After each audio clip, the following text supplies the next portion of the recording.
J'ai envie de dire, c'est que le plus gros défilé qui ait jamais été déployé s'est déroulé l'année dernière. Et ce qui avait beaucoup de sens, parce que 80 ans, c'est quand même une date historique. Cette année, les conditions de ce défilé sont complètement différentes, puisque Zelensky s'est permis le luxe à la télévision de menacer la Russie en disant qu'ils allaient attaquer Moscou ce fameux jour.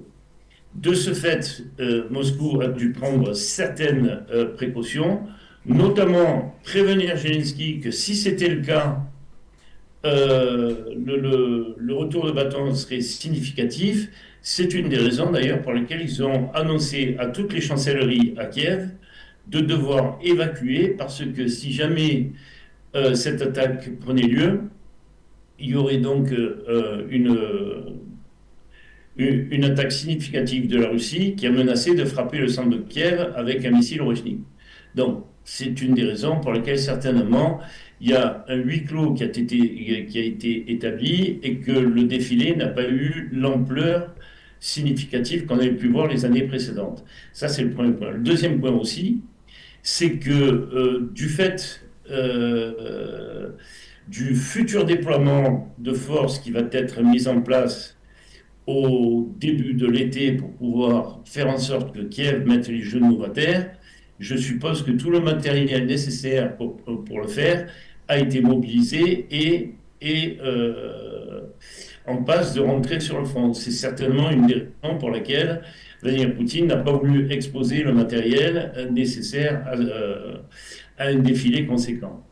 Mais disons que ça leur permet d'une certaine manière de le décrédibiliser. Je ne sais pas si vous avez entendu un certain nombre d'intervenants sur les chaînes comme LCI et BFM TV. Rassurez-vous, nous ne les écoutons pas, nous autres. Pardon? Rassurez-vous, nous ne les écoutons pas, nous autres. En tout cas, ces médias nous intéressent moins. Ok. Donc, ce que, ce que je disais, quand vous entendez ce type de chaîne, on essaye d'associer la Russie à ce que Hitler a fait pendant la Deuxième Guerre mondiale. Donc ces gens-là, ce qu'ils essayent de faire, c'est de renverser complètement la vision des faits historiques en associant la Russie à ceux contre lesquels elle s'est battue. C'est une véritable honte ce qui est en train de se passer. Et je voudrais d'ailleurs à ce propos vous citer une petite anecdote qui m'est arrivée cet été quand j'étais face à Jean-Noël Barrot, le ministre étranger aux Affaires. Tout à fait. Il y avait un événement économique à Aix-en-Provence qui existe depuis maintenant plusieurs années. Et bien sûr, il était panéliste. Et j'ai voulu lui poser la question suivante, qui d'ailleurs l'exposait d'un point de vue juridique, en regard de la loi de Jacques Legendre, 2007-2008, qui dit que tout support à l'idéologie nazie se solde par 5 ans de prison et 45 000 euros d'amende. Je lui ai posé la question suivante, s'il cautionnait le fait que dans toute l'Ukraine, vous avez des rues, des boulevards, des avenues, au nom de 2 collaborateurs néo-nazis qui ont participé à la Shoah par balle, qui s'est soldée par 1,4 million de morts. Et à la place de me répondre, le ministre, si on peut appeler ça un ministre, a complètement disjoncté. Il s'est mis à hurler, à vociférer des choses qui étaient incohérentes, que je ne respectais pas le peuple ukrainien. Ce à quoi je lui ai posé la question suivante, de quel peuple ukrainien parle-t-on? Parce que l'Ukraine, c'est quand même un puzzle géopolitique qui est issu de sa propre histoire, avec un certain nombre de populations qui ont été raccrochées à cette entité bolchevique et qui n'auraient jamais dû vivre ensemble.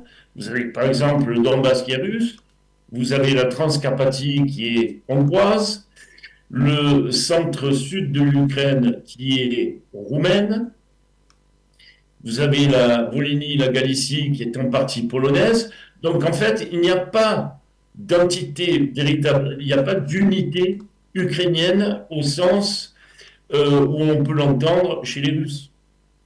Et donc le ministre pouvait plus me répondre et se retrouver dans une impasse. Et c'est une des raisons pour lesquelles il s'est mis à hurler et avoir un comportement complètement hystérique.